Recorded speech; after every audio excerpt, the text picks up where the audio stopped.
Shalom, Bruchim Abayim, and welcome to Shevi'im Panim LaTorah, to 70 Faces of the Torah, and also Sulam Yaakov.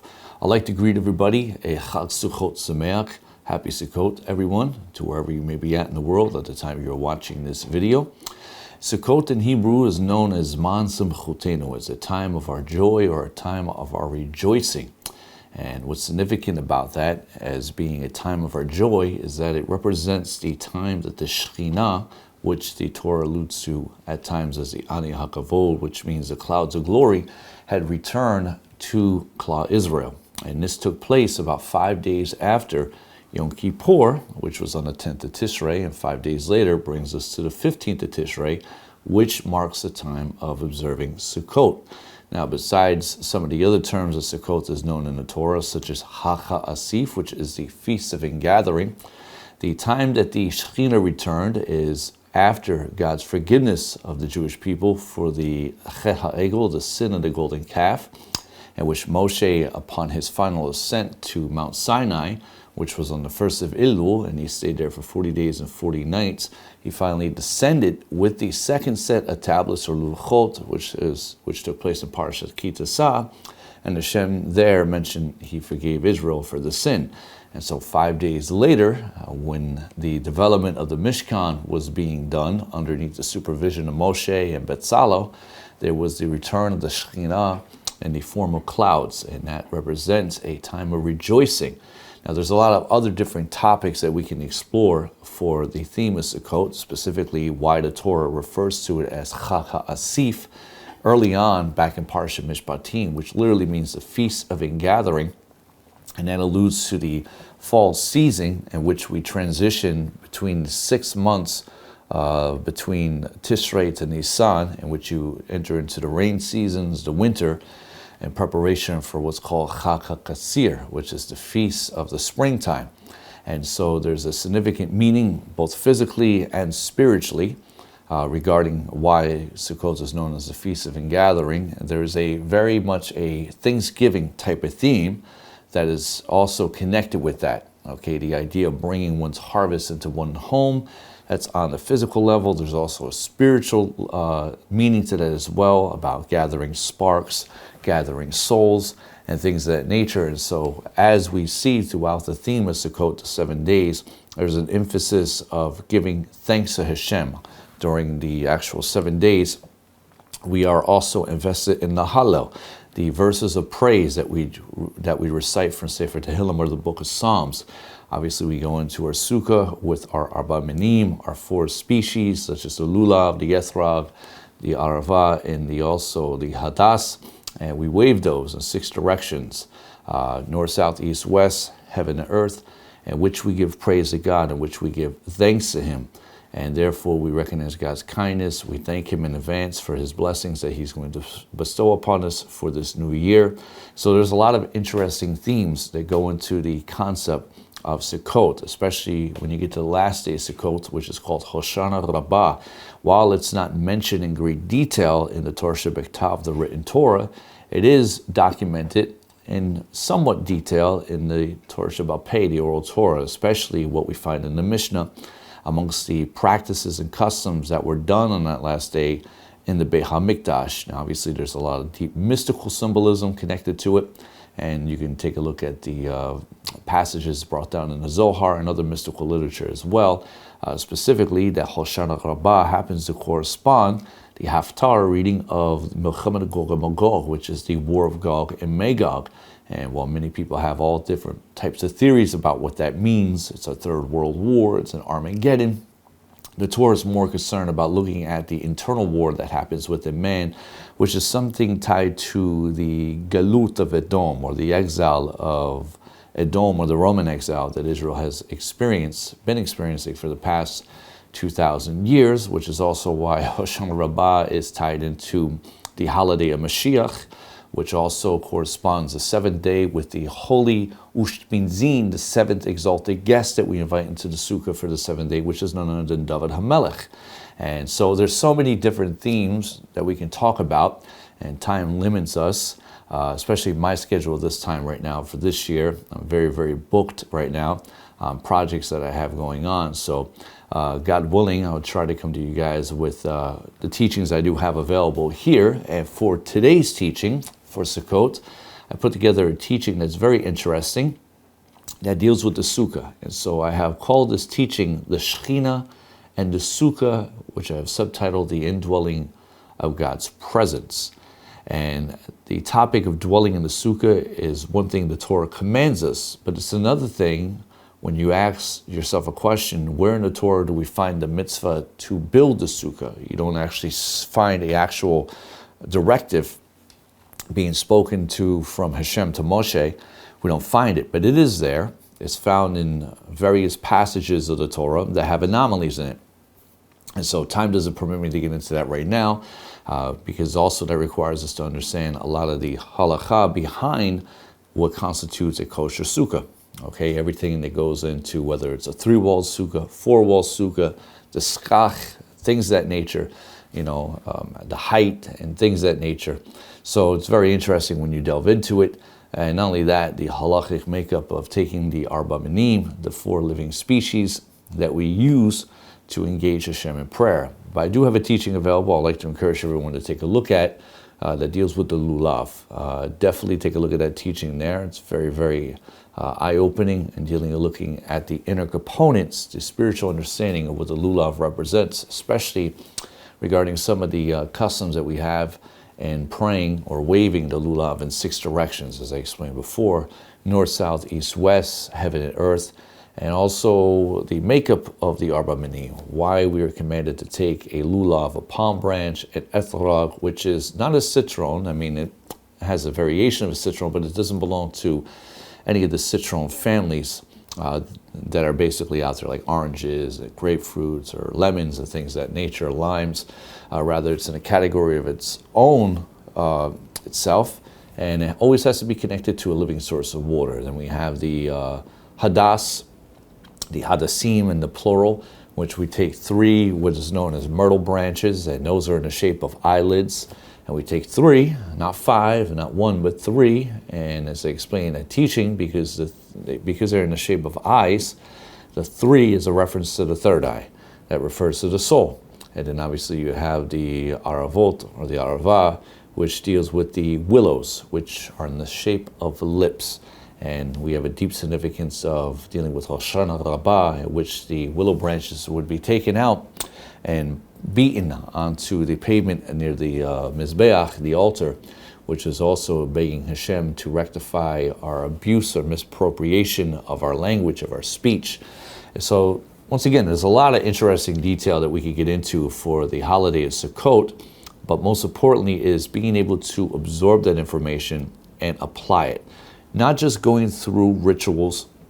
And if you've been studying with me for any amount of time, you'll know that I put a great emphasis in explaining that you need to know what you're doing and why you're doing it. And once again, everything when it comes to the Torah, the holidays, Shabbat, all of these days are governed by halakha. So that means when we're commanded to take arba minim, we're commanded to dwell in the sukkah, build a sukkah, that we have to understand why we are following these set of halachot, what that means in our personal life, in our connection with Hashem. It's not just about the institutionalized external aesthetic of embracing one's religious identity, right? That's egotistical on a certain degree. But it's about understanding one's inner connection, one's purpose in this world, of what they were created for, specifically in their connection with HaKadosh Baruch Hu. So let us begin with the topic in hand. Over in Parshat Re'eh, we read that after instructing the people about bringing their second tithes, the Maser Sheni, and also the firstborn to Yerushalayim, the Torah goes into talking about the Shalosh Regalim, which are the 3 mandatory holidays that all the men of Israel were required to ascend to Yerushalayim, to the Har HaBayit, the Temple Mount, to appear before Hashem. And once again, those 3 mandatory holidays is Pesach, Shavuot, and Sukkot. And so there in that Torah portion, in relation to entering Eretz Israel, the Torah wanted to impress the importance of the men appearing before Hashem when giving their tithes. So we see here in Deuteronomy Chapter 16, verse 16 through 17, it says, Shalosh pa'amim bashana, 3 times a year your males, Yira'echo zechoracha et panei Adonai Elohecha, should appear before HaShem, your God, B'machom asher yivchar b'chag hamatzot, in the very place that he will choose. The makom is another title for God. We know that this also refers historically to the Temple Mount itself. Therefore, you're going to appear for Chag HaMatzot, which is connected with Passover, the Feast of Unleavened Bread. Uv Chag HaShavuot, and that's obviously Shavuot, which also is called Chag HaBecharim in the Torah, the Feast of First Fruits. And also Uv Chag HaSukkot, and the festival of Sukkot. V'lo yira'e et panei Adonai recham.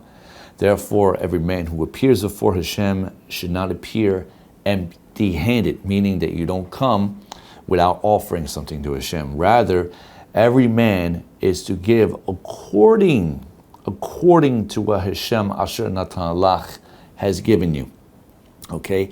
And so that's another topic we could get into when understanding how do you deal with tithes, tzedakah, right? You have maser, maserot in the plural, and there's a difference between a giving of first tithes, second tithes, and then there's also the maser oni, the tithes that were preserved for, you could say, humanitarian efforts of giving to widows, orphans, and things of that nature. And while we don't have a Beit HaMikdash today, the means of how we learn to give tzedakah are implemented through learning the laws of maserot, okay, which is the concept of giving a tenth, a tithe. And in those days, your tithe went to the Kohanim, okay, Levi'im, to the Levitical tribe, and that was distributed through the Levites, but then the Levites were also required to give a percentage unto the Kohanim as well, who did not have any land. Therefore, they didn't work land, they had no inheritance. And so they dedicated their lives to the avodah, the temple service, the teaching of Torah to the people. And that is the concept of where tithes actually come from. And so we still do that today to a certain degree, whether that's supporting yeshivot or other things, hospitals, and in other, basically learning institutes, children's schools, basically for the sake of Torah. So that's another topic for another day. Now, when you analyze these verses regarding the Shalosh Regalim, we actually discovered an anomaly. When the Torah refers to Pesach, it says that the reason why one must appear before HaShem is because their obedience to the Mitzvah of Pesach will allow them to experience the Shekinah in the Beit HaMikdash. Take a look here in Deuteronomy Chapter 16, verse 2. It says, "V'zavachta Pesach l'Adonai Elohecha, sonu uvachar b'makom asher yivchar Adonai, Leshkein Shemo Sham." You shall slaughter the Pesach where HaShem will choose his name to rest. We see there, Leshkein Shemo Sham. Okay? Leshkein, which means to dwell, it's the root of the word Shekinah, right? Or if you say it in English, Shekinah, but in Hebrew, Shekinah. That's Shekan. To dwell, Shmo, name, Sham, means there, okay? Now, if we go a little bit further, okay, down the list here, we're also going to see afterwards, we have another concept that's followed over in verse 11.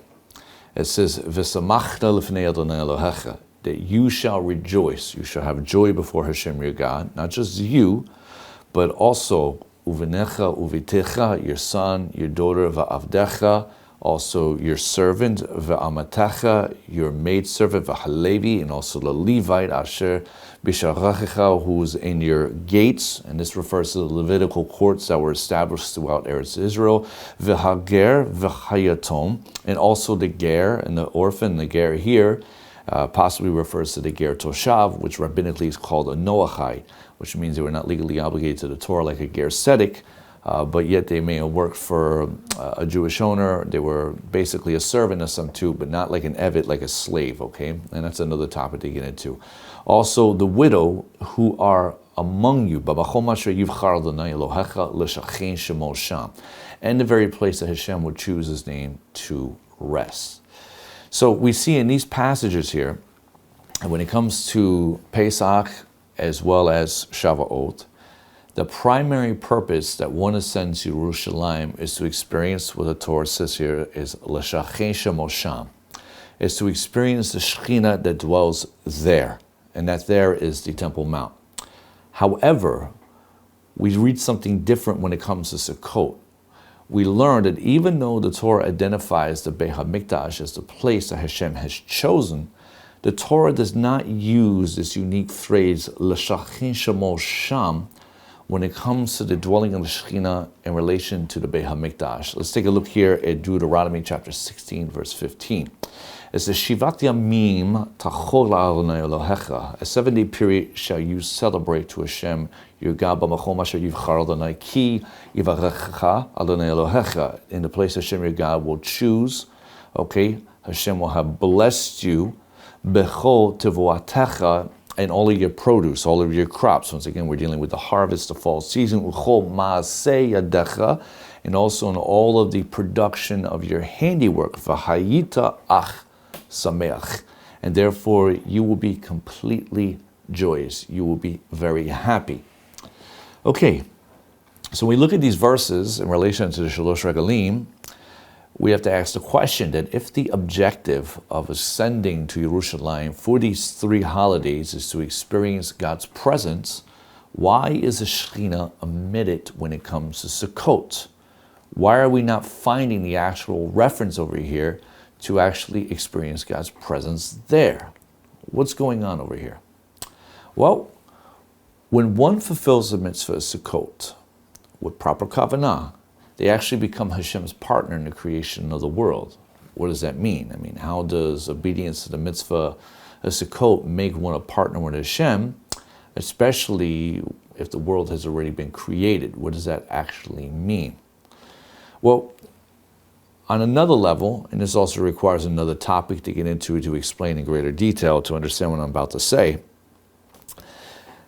When one dwells in the Sukkah, okay, they're in an environment that should be an environment of kedusha, of holiness, and therefore how one dwells in the Sukkah is also contingent upon the power of one's speech, okay? And therefore, when one is in the Sukkah should be reserved for only, if you will, divrei kedusha, engaging in words of holiness, such as prayer, such as study of Torah. It should not be used for anything mundane. It shouldn't be used to talk about the football game. Shouldn't be used to talk about the actual, Hollywood celebrities or politics for that matter. It shouldn't be used for anything idle. Rather, the Sukkah should be reserved for divrei kedusha. One's activity in divrei kedusha allows them to partake in the rectification of the Beit HaMikdash that was laid waste through Lashon Hara, as Chazal tell us in Masechet Yom 9b. That Lashon Hara was one of the primary ingredients that led to the destruction of the temple, which on top of that was also Sinat Chinam, which was baseless hatred. The Shalach HaKadosh, Rabbi Yeshayahu Horowitz, in his commentary to Masechet Sukkah, and I don't have it on the screen, but you can feel free to look it up, he taught that the Sukkah contains within it a high level of Kedusha, and therefore one must make sure that they do not contaminate it with any Tumah. Now, the Shalach's comment is interesting, and one should be reminded that subject matters such as Tuma, Tahara, purity, and impurity, and what we call purity and impurity, which is a lack of an English equivalent to the Hebrew term Tuma, Tahara, is, one has to remember, those are impervious to physical sensory makeup of the human anatomy. You cannot study it in a laboratory, nor can you detect it with any scientific instruments. Tuma and Tahara are forms of energy. They're spiritual in nature, and therefore for one to properly understand them, they must operate at a very high level of a spiritual frequency, which is why the individuals who were more experienced into Tumah and Tahara were the Kohanim, especially when it dealt with the laws of a Mitzvah, when it came to the purification of someone who was afflicted with the skin disease, the Sara'at. The only individual who can actually heal the Mitzvah was the Kohen itself. Now, the Shalah, in his commentary on Masechet Sukkot, he bases his teaching about not contaminating the Sukkah with any form of Tumah. He bases on the words of Chazal, who over there in Masechet Sukkah taught that the material used for the Sukkah, that one uses for it, cannot be used for any mundane purposes. What that means is that any wood, any lighting, any furniture, that one uses or consecrates for the Sukkah cannot be used for something else. According to Beit Hallel, one is prohibited from using the material of the Sukkah for, let's say, another mitzvah. And we find this here in Masechet Sukkah 9a. It says over here that this is the case of an old Sukkah, which means it's a Sukkah that a person made before Sukkot without the intent of using it for Sukkot. Beis Shammai ruled that it is possible, it's invalid, because a Sukkah must be built for the sake of the mitzvah of Sukkot. But Beit Hallel ruled that it is valid. So what is the definition of an old Sukkah? It is any Sukkah that one made more than 30 days before the festival of Sukkot. However, if one did make it for the sake of using during the festival, Beis Shammai agreed that even if it was built the year before, it's still valid since it was built with a proper intention or kavanah. Going on from there, the Gemara then asks, what is the rationale for the opinion of Beis Shammai? Well, it says in Leviticus chapter 23, verse 4, Chag HaSukkot Shivat Yamin LaAdonai. The festival of Sukkot is 7 days LaAdonai, to HaShem, indicating that we require a sukkah established for the sake of the festival. A sukkah not constructed expressively for the festival is unfit. So in other words, what the Gemara is saying here is because the attention, Leshkein Shemo Sham, was done even a year in advance or 30 days in advance, as long as it was done for that purpose, therefore, it's actually permissible. Continuing on, it says, how does Beit Hallel interpret this verse? It says, in Beit Hallel's opinion, the verse is necessary to teach in accordance with the statement of Rav Sheshet. As Rav Sheshet said in the name of Rav Akiva, from where is it derived that the use of wood of the Sukkah is prohibited for any other purpose other than for the Sukkah all 7 days of the festival, and is designated exclusively for the mitzvah? Well, it's from the same verse that Beit Hallel just made their ruling of, which is none other than Chag HaSukkot Shivat Yamin LaAdonai. The festival of Sukkot is 7 days unto HaShem.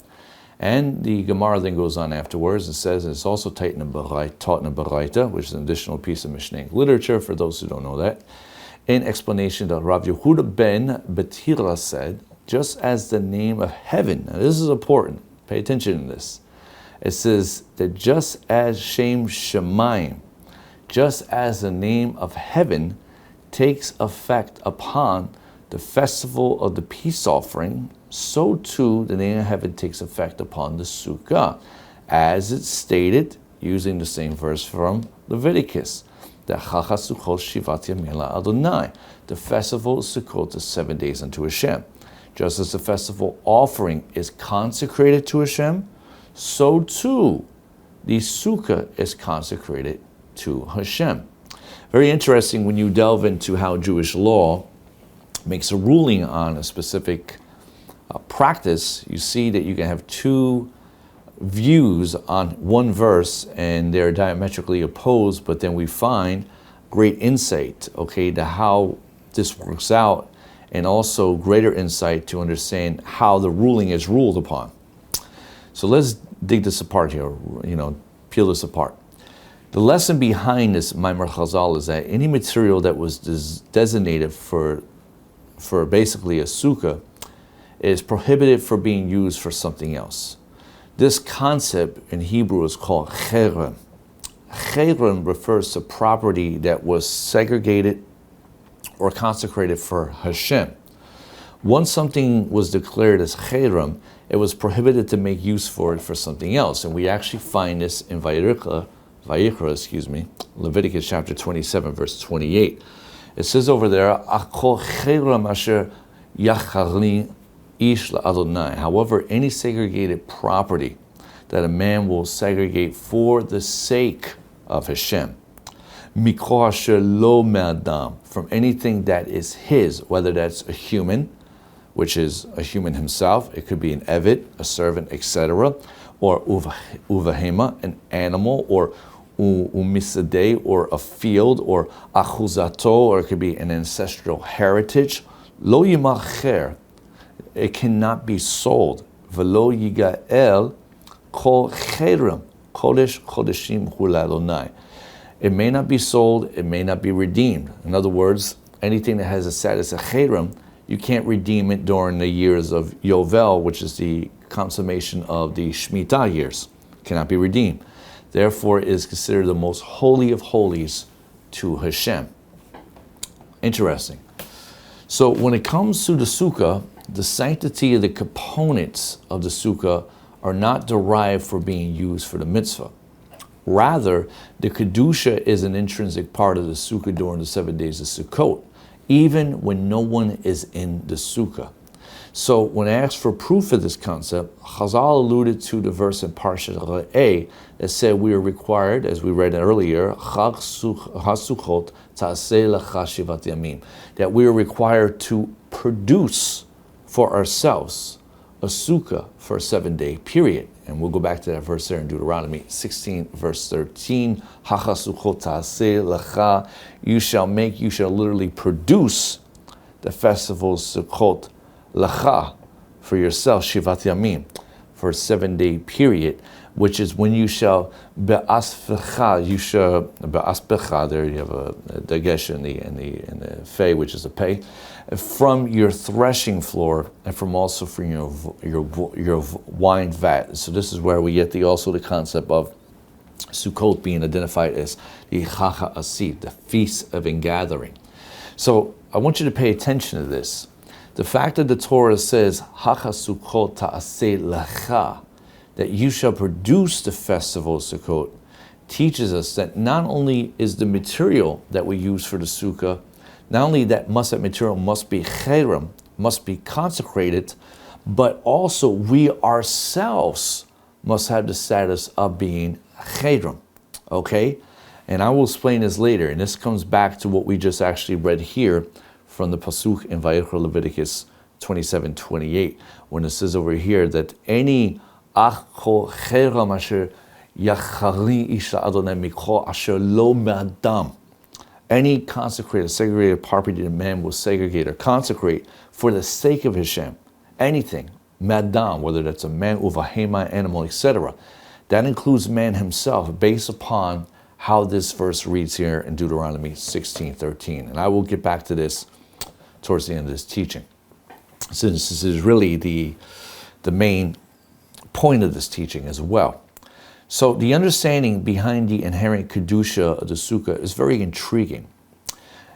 In Halakha, there's a difference between what is known as Tashmishei Mitzvah, all right, and also Tashmishei Kedusha. Tashmishei Mitzvah, Tashmishei Kedusha refers to objects that are used for either mitzvot or for matters of holiness. What is the actual difference? Isn't something that's a mitzvah something holy, or vice versa, right? In Masechet Megillah, Chazal taught that any items that are used for Tashmishei Mitzvah may be discarded, but items that are used for Tashmishei Kedusha may not be discarded. We see here in Megillah 26b.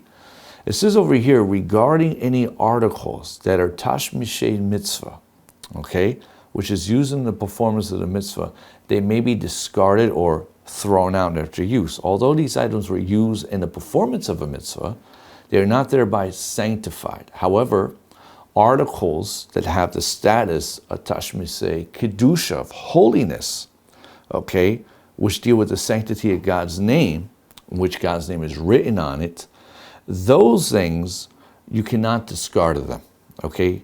And therefore, these items are holy. They have a sanctity to them.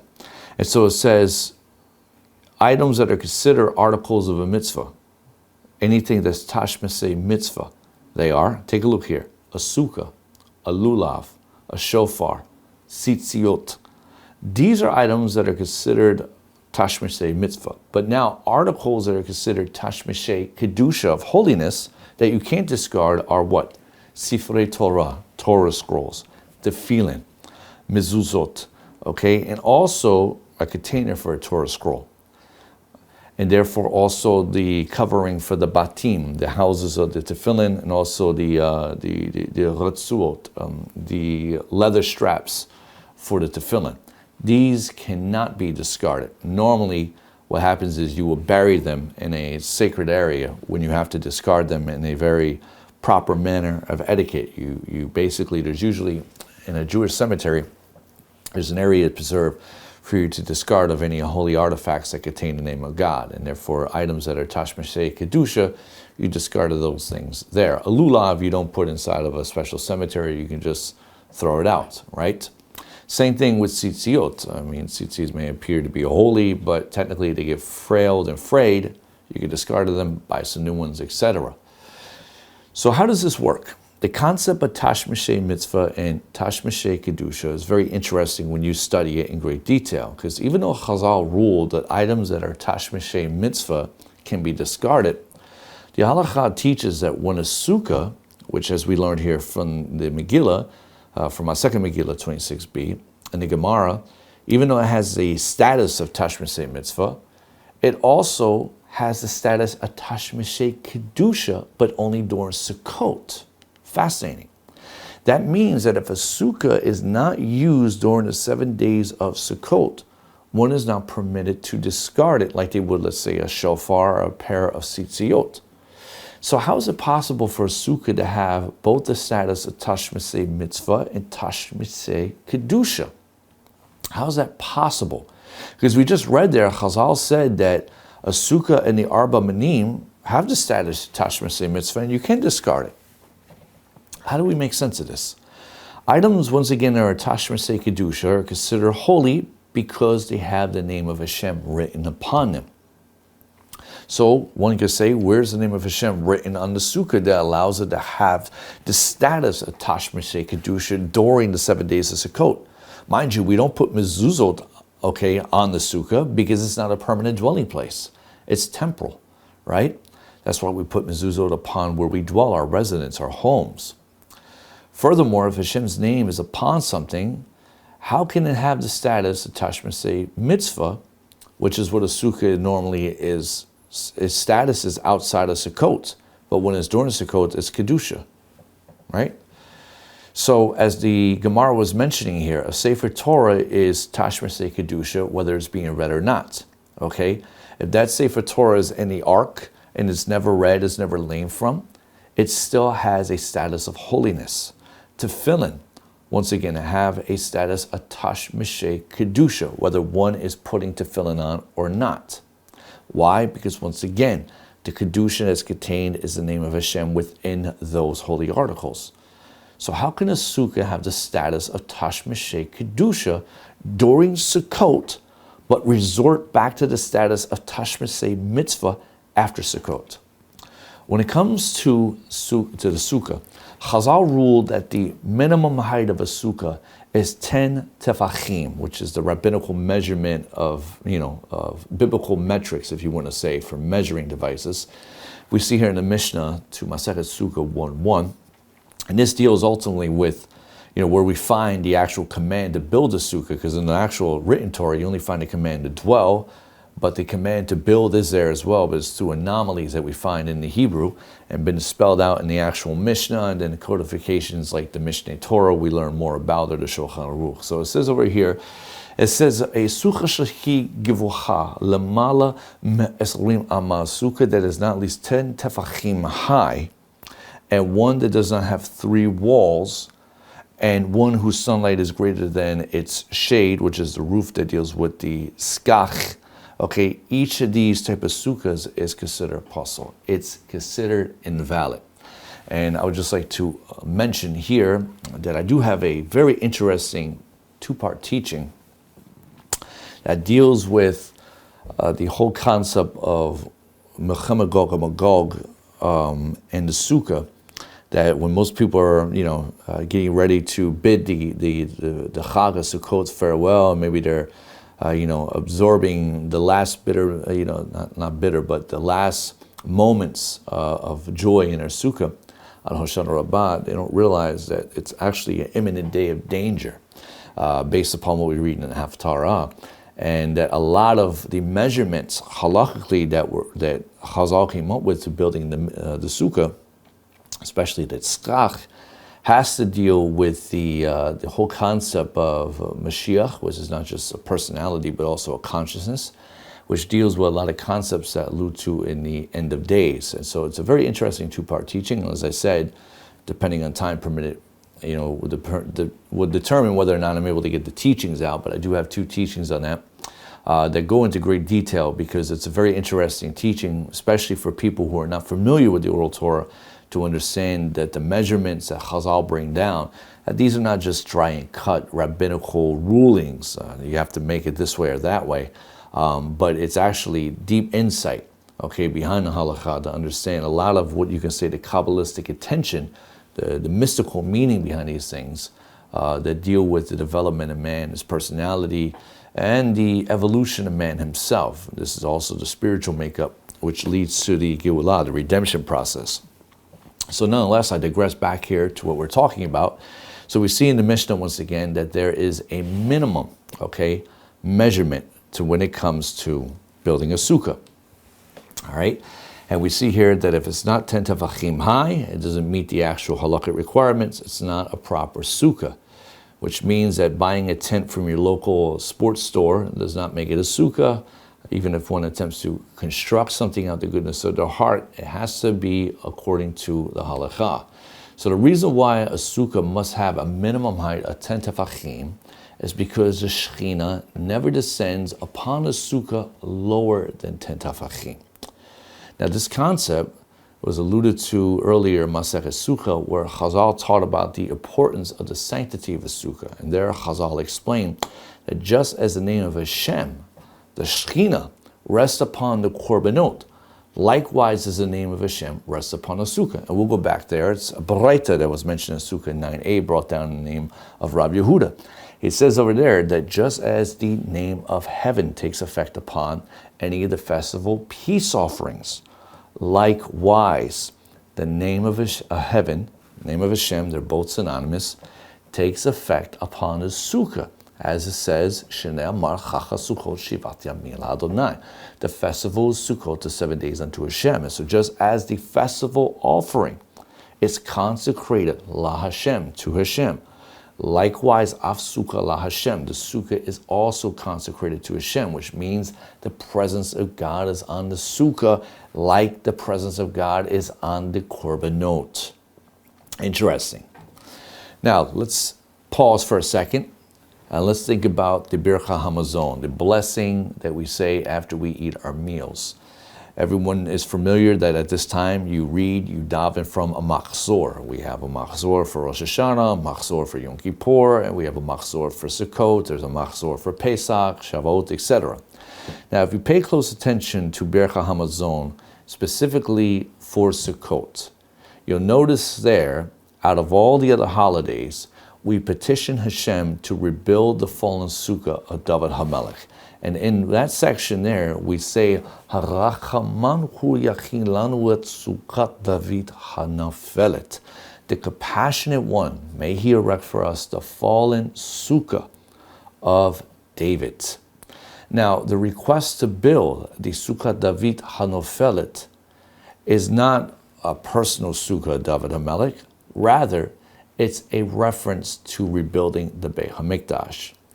When Bircha Hamazon is recited on Shabbat, we also address Hashem as Harachaman, as the merciful one. So not only do we recite it there in the Machzor for Bircha Hamazon for Sukkot, but also on Shabbat. We say here, Harachaman hu, may the merciful one let us inherit the day. And this is very interesting. Let us inherit Yachilenu Yom Shekulo Shabbat Umenucha L'chaya Ha'olamim.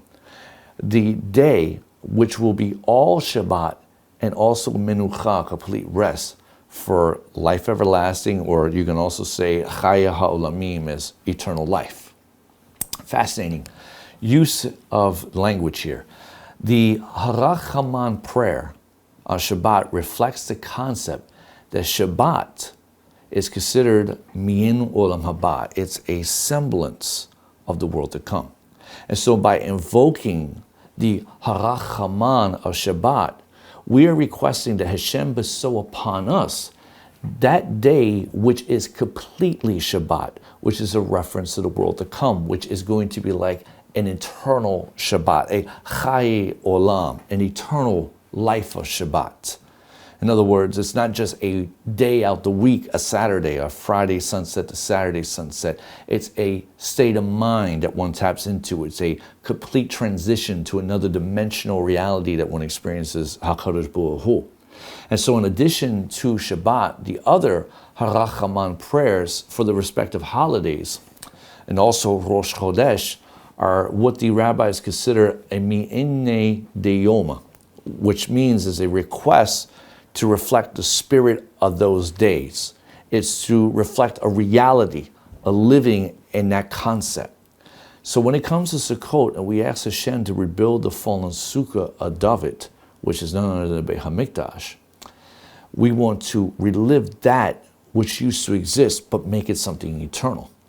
And so in comparison to the other Harachaman, Sukkot or the Beit HaMikdash does not appear to reflect the essence of the holiday. What do I mean by that? Well, why is Sukkot different? Sukkot is different because the Sukkah functions as what's called an example, or in Hebrew you call it a dugma. It's an dugma of the temple itself. The Sukkah is a microcosm of the Beit HaMikdash. Over in Shir HaShirim, the Song of Songs, we see that the Beit HaMikdash is referred to as a cheder. It's a special chamber of the king. In fact, Shlomo, which is his commentary to the Torah, is what Song of Songs is. He says over there, Havirani chamelech chadarav, that the king, meaning Hashem, has brought me into his chamber. Nagila v'nismecha bach, in which we will rejoice and be glad in you. So since the Sukkah is a microcosm of the temple, this means that when we enter the Sukkah, it's as if we are entering into the inner chamber of the king, the intimate section in which we encounter HaKadosh Baruch Hu. This is why David HaMelech, in his writings, he anticipated with great joy his ability to go visit the house of Hashem. For example, in Psalm 122, verse 1, he said over there, he says, Samachati be'omerin li beit Adonai leilech. I rejoiced when they said, let us go up to the house of Hashem.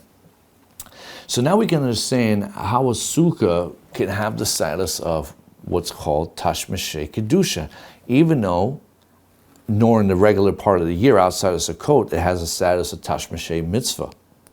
Because the sukkah is an example, a dugma of the Beit HaMikdash, it's able to take on the status of tashmishei kedusha, even if it's not being used during the 7 days of Sukkot. And what I mean not being used, that a person is not occupying the Sukkot or the sukkah for those 7 days. The reason why it's considered tashmishei kedusha during those 7 days is because the Shekhinah dwells there. So as a halakha teaches, anything that has Hashem's name on it is considered articles of holiness. This also explains why the halakha, when it comes to arranging the inside of the sukkah, okay, one should designate certain areas. And I don't have all the passages. I should have brought down the Rambam on this matter because he talks about it. One should bring a menorah in their sukkah. And a lot of people explain that these are for decorative purposes. I beg to differ. For example, the Arizal, he explained in his writings that when one uses the articles in the sukkah, one brings a table in, for example, that it must make sure that it's a table with 4 legs, okay? And that the table should be positioned in the south part of the sukkah, facing south. And that when one brings a light source, such as like the menorah, okay, that should be positioned in the north part of the sukkah. Why? Why is the Ari or the Rambam, for that matter, giving us home decor advice, right? Like they're the Martha Stewart of Judaism. What does that mean? Well, the advice of these wise sages of bringing a 4-legged table and putting it in the south, or a menorah and positioning it in the north part of the sukkah, really recalls the position of the shulchan lechapanim, the table of the bread of faces, and also the menorah that was laid out inside of the tabernacle, Mishkan / Beit HaMikdash. Okay, and I know that there's also a split opinion on that. Some say it was the opposite. One was the north-south versus the other one. But there's a vital lesson in all that, and I've talked about this in great detail in some of my previous teachings on Parsha Truma, Parsha Tetzaveh, that deals with all the kelim in the Mishkan, how they are a microcosm of man. So we see that one should mimic, essentially, the articles as the kelim were laid out in the Beit HaMikdash. They should also lay it out inside of their sukkah. And so with this understanding, we now understand why it's vitally important that we are to never treat the sukkah like it's a tent, like we're just simply going camping. This is why the primary function of dwelling in the sukkah is to learn Torah and to commit ourselves to prayer, okay, is to communicate with our Father in heaven. Our occupancy, in the sukkah is to remind us that we are supposed to be like the Kohanim. Just as the Kohanim served HaShem in the Beit HaMikdash, we represent that concept on a microcosmic level when we serve HaShem in our little sukkahs here. Because once again, the sukkah is a microcosm of the temple. Now, how can I prove this to you? If we go over to the Midrash for Parashat Naso, we see that the Midrash was perplexed by the Torah's description of Moshe erecting the Mishkan. Let's take a look at the verse here in Naso, Numbers chapter 7, verse 1. It says, Vayihi b'yom kalot Moshe l'hakim et ha-mishkan. It was the day that Moshe finished erecting the Mishkan or tabernacle. And it says, Vayim shach oto vayikadesh oto. He anointed it and he sanctified it, ve'echol kelav, and also all of its utensils, ve'et ha-mizbeach, and also the altar, ve'echol kelav, and also all of its utensils, and therefore he anointed them, and he sanctified them. All right? So the Midrash comes along and is perplexed by the particle aleph tav, which is et, right? You see there, it's it's the fifth letter highlighted there when it says ve'echol kelav. Et does not have an English equivalent, so it's never translated because there's no proper way to understand it outside of the Hebrew language, so it's never translated. And so we have the particle et here, and the Midrash explains that the particle et, which is designed to introduce something also in addition to the subject being discussed, that this is actually, this Mishkan that Moshe is erecting, this is paralleling another Mishkan in existence. And so the Midrash says that the particle et here indicates that there's another Mishkan. There's another Mishkan. This Mishkan is located Lamala, in the world above. And that Mishkan could not be erected above, could not have any, I'm going to say erected, but could not have any connection to the world below until Moshe erected the Mishkan here below. And so now as we delineate to the Midrash, we're going to get a great insight showing how, okay, our sukkah is a microcosm of the Mishkan, with the Mishkan as a microcosm of the creation of the world. We learn here in Bamidbar Rabbah 12:11.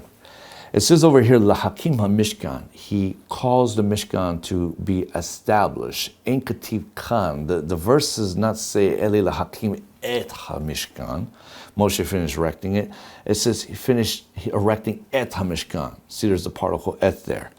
What does that mean? Mishkan acher hekimo shenira ochel. The word et teaches that the Mishkan Moshe erected was based on another Mishkan, which is called an ohel, like the tent of meeting is called ohel moed. Okay, it's an ohel, that just as the Mishkan is called an ohel moed, and therefore it says over here that the other Mishkan is the world.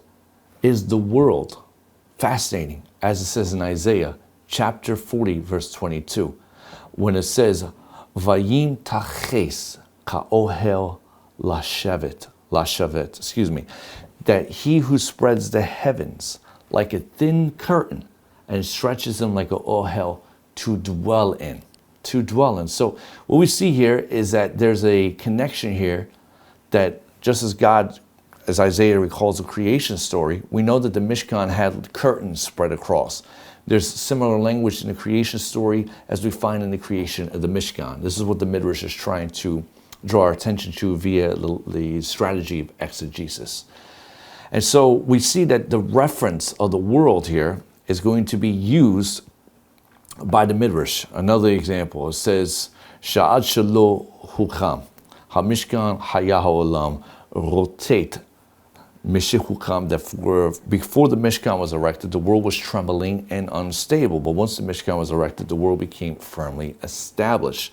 Therefore, it's stated over here that Moshe erected, okay, et HaMishkan, et, with the inclusive particle aleph tav, alluding to the stabilization of the ohel of the world, of the actual tent of the world.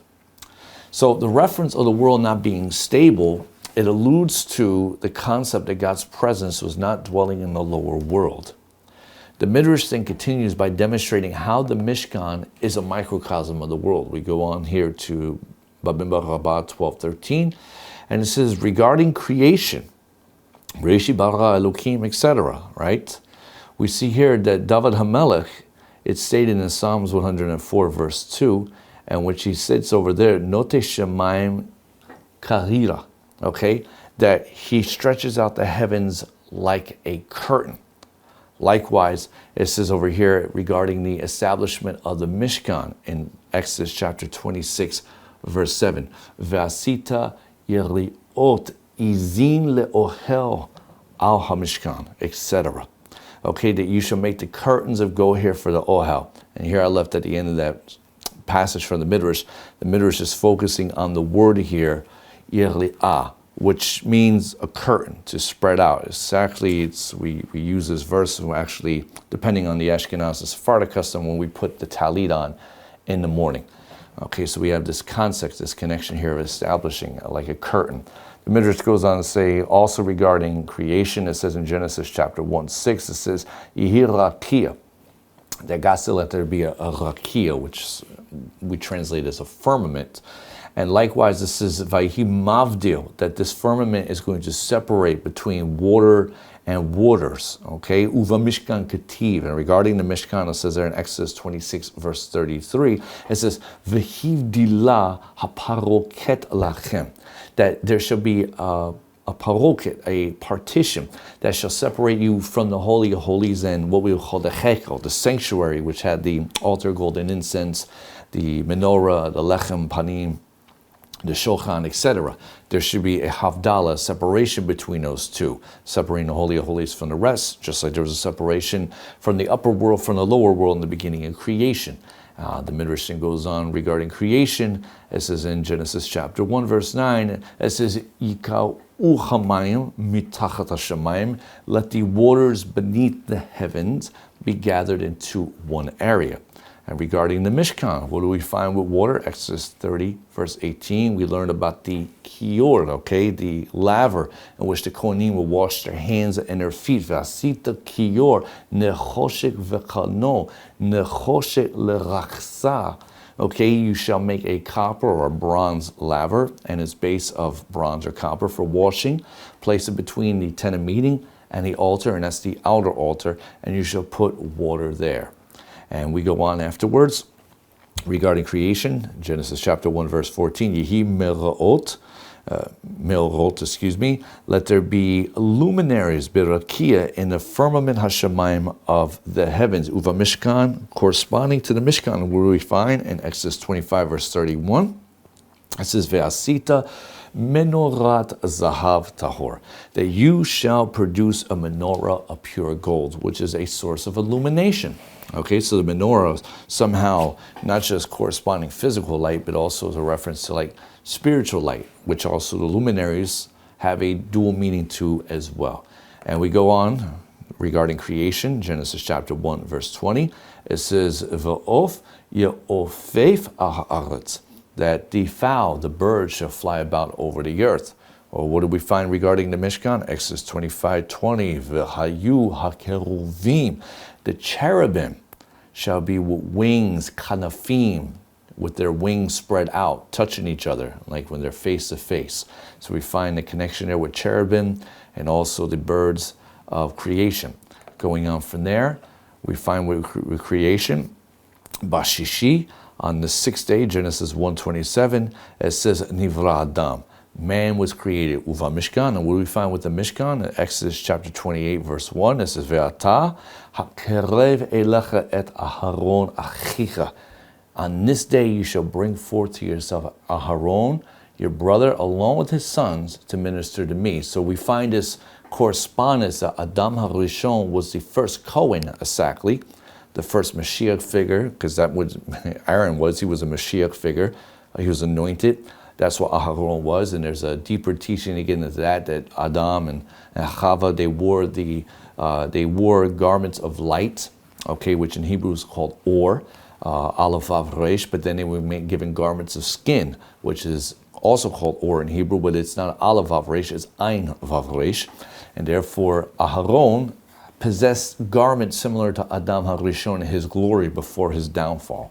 So we find this correspondence here. And going on, the Midrash says regarding creation, Genesis chapter 2:1, it says over here, Vayachulu hashamayim. This mentions the heavens and the earth were completed, right? When the Torah reiterates the creation and introduces the four-letter title of HaShem, right? HaShem Elohim is added there, Midah HaChesed with Midah HaDin. We find corresponding to Mishkan, Exodus 39:32. It says, Vatechel kol avodat Mishkan. And all of the work, all of the avodah of the Mishkan was finished. It was completed. And then the Midrash goes on, it says regarding creation, Genesis 2:3, it says, Vayevarach Elohim, and God blessed the seventh day, which is Shabbat. And regarding the Mishkan, we find in Exodus 39, verse 43, Vayevarach otam. And Moshe blessed them. He blessed them. Similar to how Hashem blessed the Shabbat, sanctified it. And then the Midrash goes on to say afterwards regarding creation, Genesis 2:2, Vayachal Elohim, God finished his work concerning the Mishkan, Vahi beyom kalot Moshe. Numbers 7:1, it was on that day that Moshe finished erecting the Mishkan. And then the Midrash goes on for here, and it says, Bashvi'i. It says regarding the seventh day creation, Genesis chapter 2:3, Vayakadosh oto, God sanctified it. Regarding the Mishkan, Numbers chapter 7, verse 1, Vayakadesh oto. Identical language, Moshe also sanctified it, the Mishkan. And the Midrash comes along and concludes, it says, Heve et HaMishkan. So from here we learn the Mishkan is a microcosm of the world. Fascinating, phenomenal insight from the Midrash. So we see here that the Midrash serves as a prototype of the entire world. In Masechet Brachot, Chazal tell us that Betzalel, who was the builder of the Mishkan, he knew how to combine the letters of the Hebrew Aleph Bet that were used by Hashem to create the world, the 10 utterances of the Rabbonu Shalom in the first chapter of Breshit, that he learned the secrets of using those letters to create the Mishkan. Now, what is the name Betzalel in Hebrew? It's a compound, okay, which means in the shadow of God, okay? Betzal El, right? Really in the shadow of power, if you want to be more accurate, but in the power of none other than Hashem. Just like man was created Tselem Elohim, Genesis 1:26-27. Not God's image, we were created in God's shadow. Fascinating what we learn here. Just as Hashem used the letters of the Hebrew Aleph Bet to create the world, he spoke of Vayomer. Likewise, Betzalel also used the letters of the Hebrew Aleph Bet to create the Mishkan. And so in a way, when Betzalel made the Mishkan, he was making a world. He wasn't just making an edifice, but he was making a world.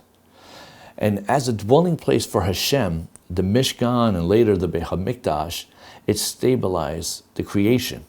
Likewise, what we learn from this is that when we build our sukkahs with the proper kavanah, that the sukkah is a microcosm of the Mishkan, that this is acting as a dwelling place for Hashem, which will allow the world to be stable, starting with our little world in our life.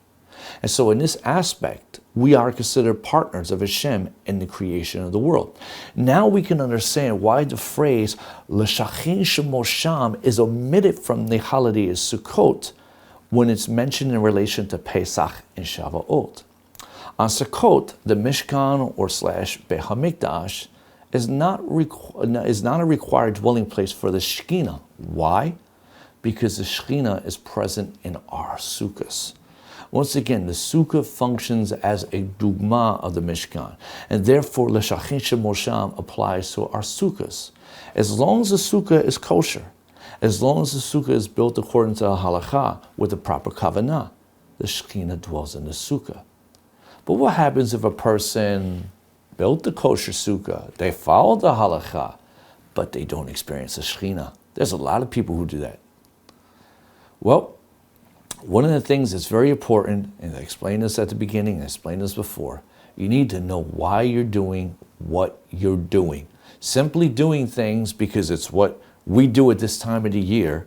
15th of Tishrei means we put up our little temporary huts out there in our backyards, and we go and have a family reunion, and we fly out to Israel, wherever you may be going, and we simply just enjoy some family and fellowship. That's not fulfilling the mitzvah of Sukkah. That's performing a ritual. That's identifying with the personality of your religious preference. One could follow the strictest halakha and fulfilling Sukkot, but it doesn't mean that they may encounter the presence of God. Once again, the mitzvah to dwell in the Sukkah is a mitzvah.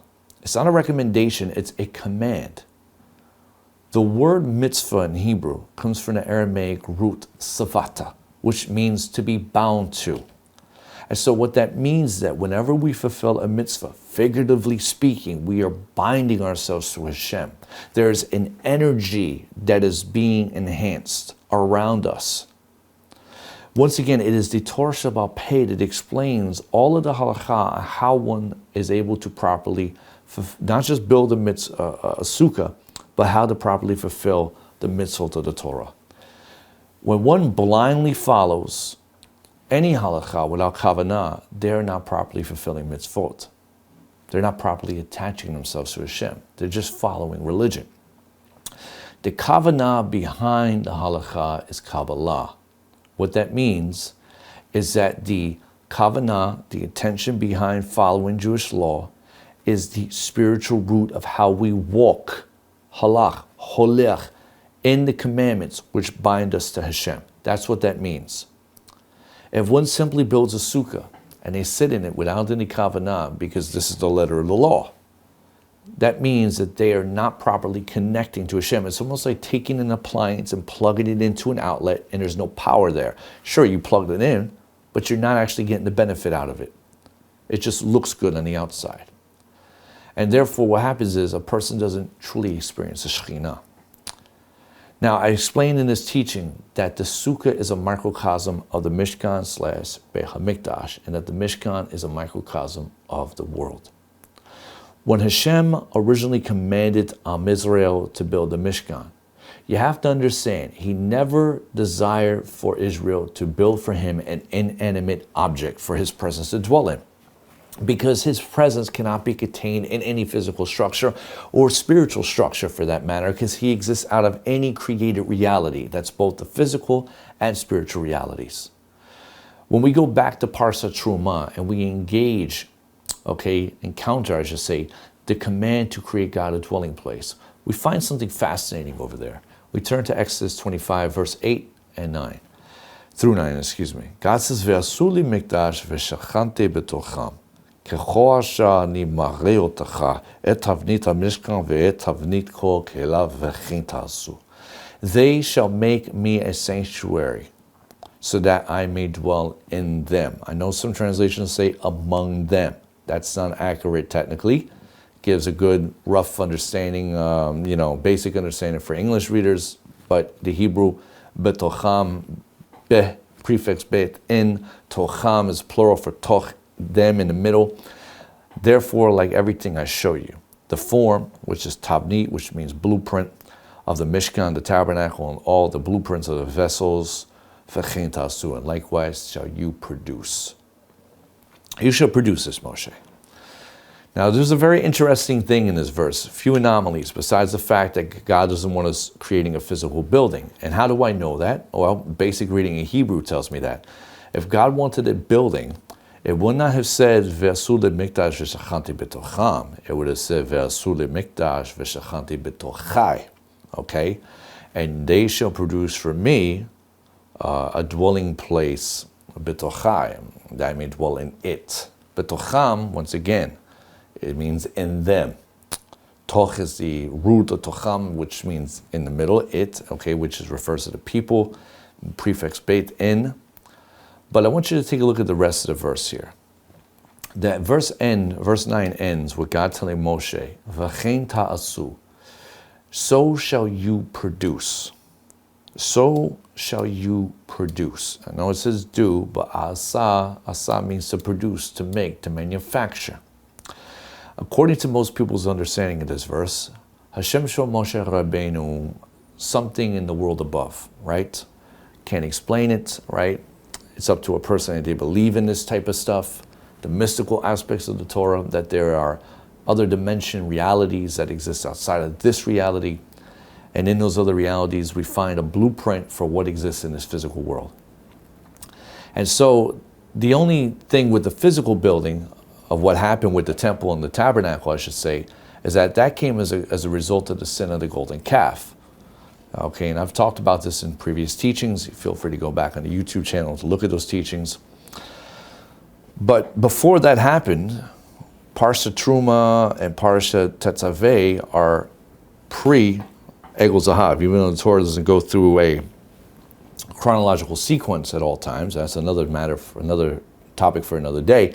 We see that's pre-Egel Zahav, right? And then we find post-Egel Zahav, a lot of the commandments of the Mishkan, of the priestly garments are reiterated, right? And the reason why is because now the observance of these mitzvot are going to take on a different connotation, because now you're going to actually have the Kohanim, the tribe of Levi, is going to replace the family of Ruvain, and we're going to have this firstborn, especially after the golden calf. It was the tribe of Levi who stood up to sanctify the name of Hashem.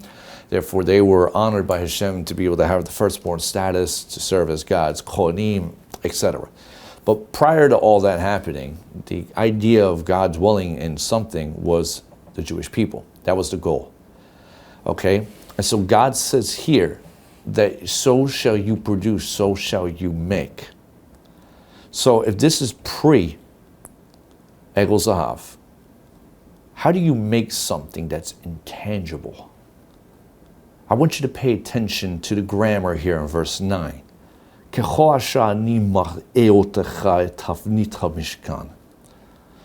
Like everything that I show you, the form, the tavnit of the Mishkan and of its vessels, you shall produce.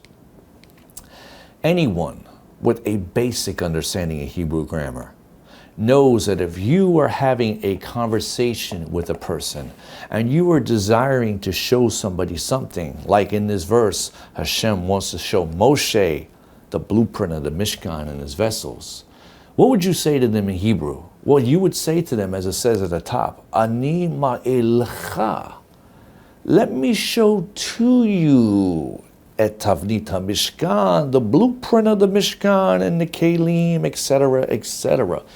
You would not say to them, Ani mar'e otecha et tavnit Mishkan. What does that even mean? Ani mar'e otecha? What does that mean? Friends, when Hashem tells Moshe Rabbeinu, Ani mar'e otecha, he's telling Moshe Rabbeinu, let me show you you.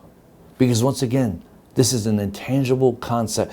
Let me show you how you can be a dwelling place for my presence, how you have unlimited potential, how you, within your essence, your neshama, contains a divine spark to be connected with the creator of the universe.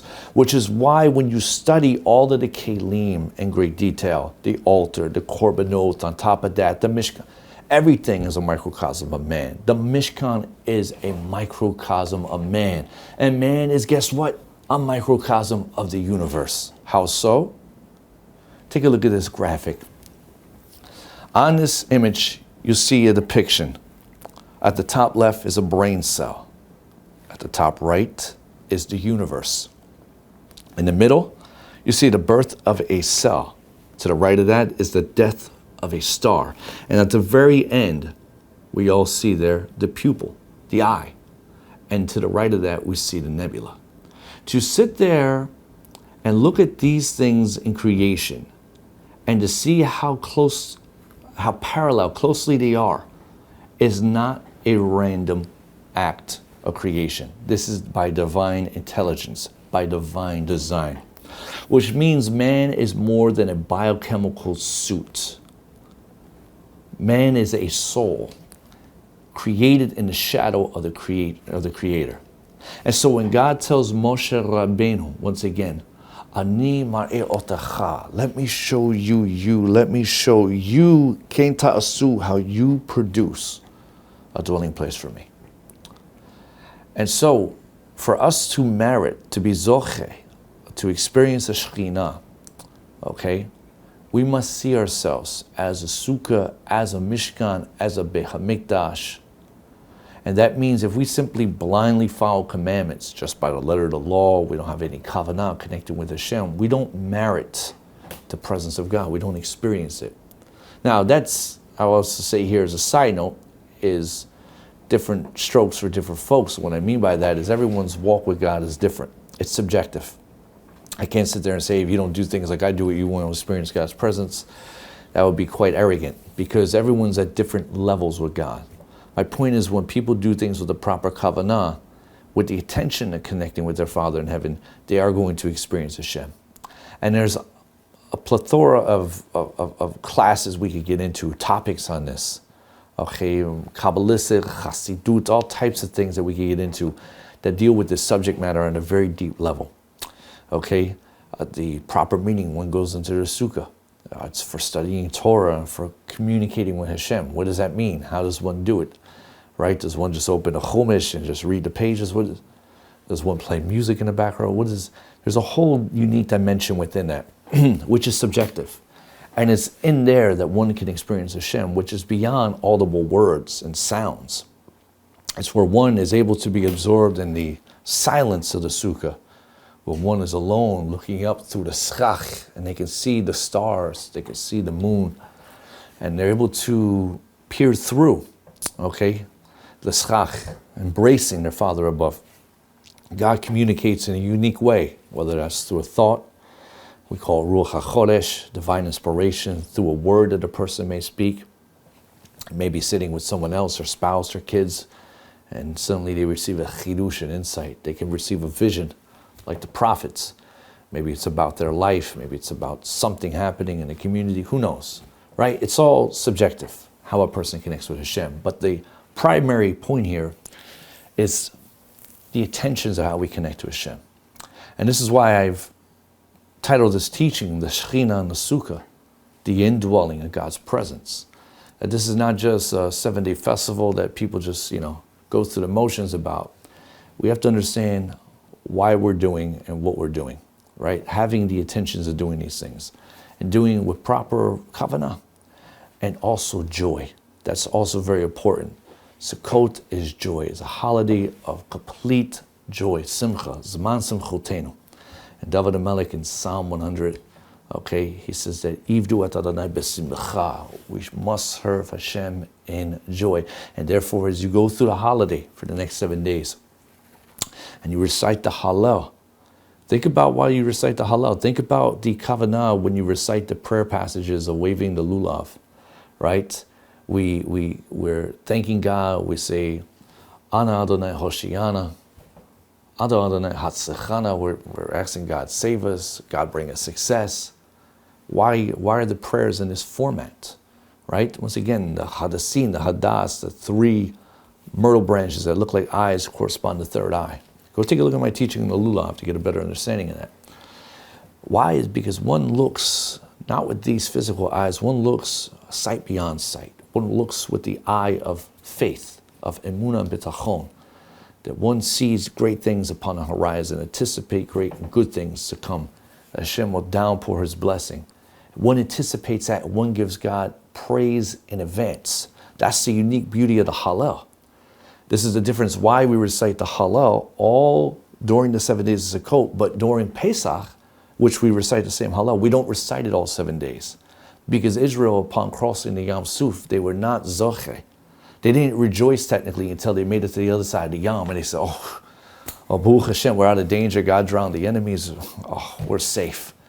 In other words, their faith was not active. They put on a fake performance of faith once they got over. It was easy for them to praise God once they made it to the other side. But it was difficult for them to praise Him going through the actual water, going through the tribulation. Sukkot is about praising God all the way through, so you thank God in advance. Save me, HaShem, and thank you for blessing me in advance, for the hatzlacha, for the blessing, for the success, the bracha, etc.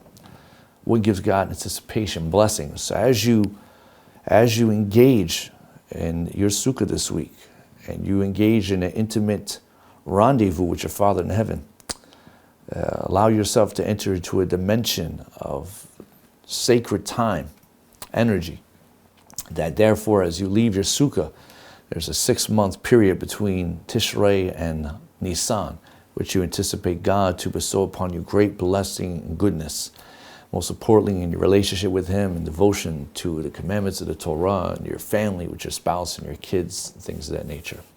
And so with that said, Chavarim, that's going to bring us to an end here for our teaching on Sukkot. And once again, as I mentioned, time permitting, I'll see how much I was able to get done during the duration of Sukkot to be able to release other teachings. So I thank you for your patience in advance.